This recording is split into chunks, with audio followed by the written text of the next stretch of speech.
Months after the movie was shown, the Diary ng Pangit fever continues to rise. Ramdam na ramdam yan sa mga TV guestings at mall shows ng isa sa pinakamainit na love teams ngayon.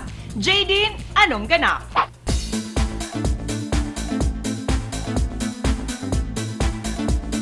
Saksi ang SM Marilao sa Bulacan sa tagumpay na nakaraang Diary ng Pangit mall show para sa mga bidang sina James Reid at Nadine Lustre.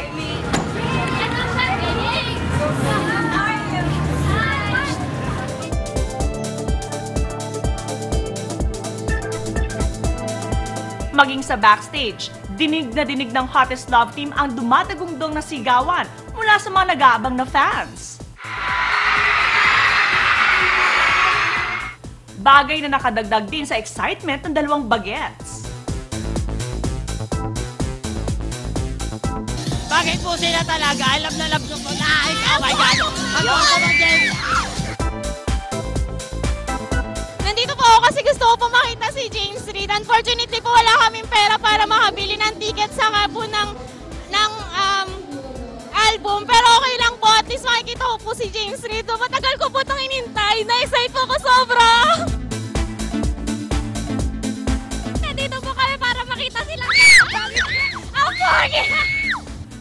Lalo pang lumakas ang hiyawan ng mga tao nang lumabas si Nadine on stage para mag-perform.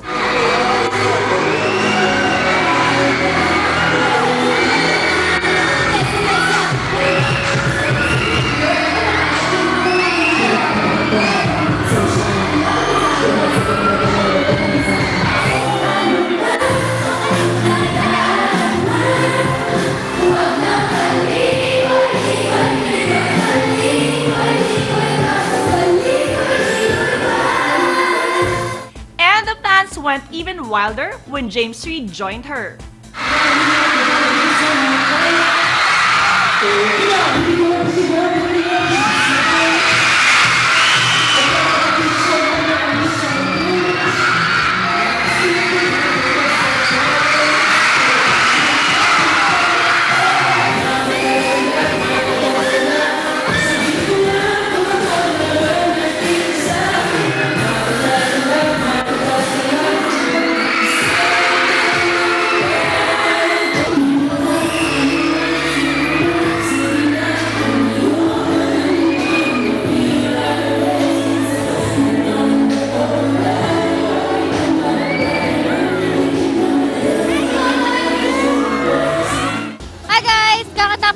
Show namin and success kasi marami pa rin bumili ng CDs namin and all that. Nag-enjoy kami sobra.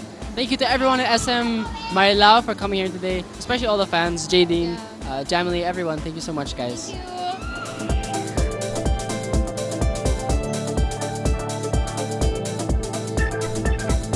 Sa legions of fans ng Jadine, huwag bibitiw dahil malapit na sila mapanood ulit sa big screen. Kaya sabay-sabay nating abangan ang Talk Back and You're Dead coming soon.